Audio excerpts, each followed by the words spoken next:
Now, how would you fancy spending 3 months in a rowing boat with only yourself and the odd great white shark for company? Well, one young woman from Bristol is planning to do exactly that. Elsa Hammond is aiming to row the 2,400 miles between California and Hawaii in the first ever Pacific rowing race. Well, I'm delighted to say that Elsa is with us. The first question, why? That's everyone's first question.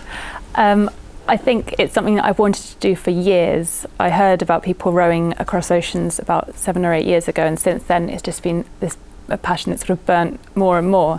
And I finally said, right, this is the first ever Pacific rowing race, so that's a really exciting thing to get involved in. Now's the time.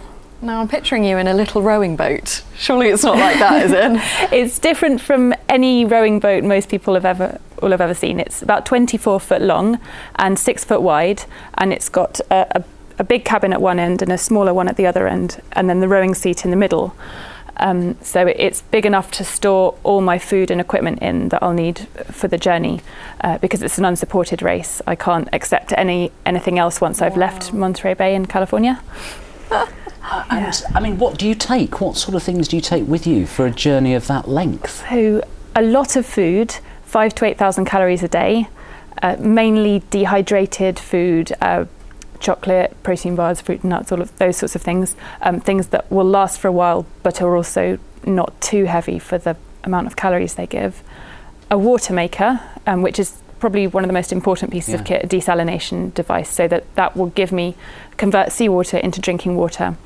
But I mean, it's 16 hours a day rowing then. I mean, 16 hours, but also you're on your own. How have you prepared yourself for that? Are you prepared for it? I'm still preparing. Right. Luckily, I quite like my own company, and I have done things on my own before, not to this length at all, so it will be a big challenge. I've spoken to quite a lot of people that have done expeditions on their own to try and get advice about how they prepared, and I'm going to be doing some sessions with a sports psychologist, thinking about how to deal with the difficult situations if they come up.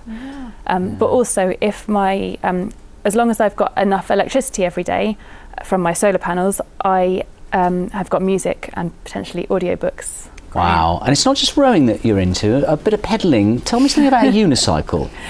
Yeah, so about 9 years ago, I unicycled across England, which, it was, at the time, it was a fundraising, a sponsorship thing to raise money to go to Borneo to do some conservation work, which I did a few months after that. Wow. Fantastic. So you're used to challenges. Yeah. Absolutely. We will do our best to follow your progress on the way. Elsa, thank you so much and good luck with it. Thank you very much.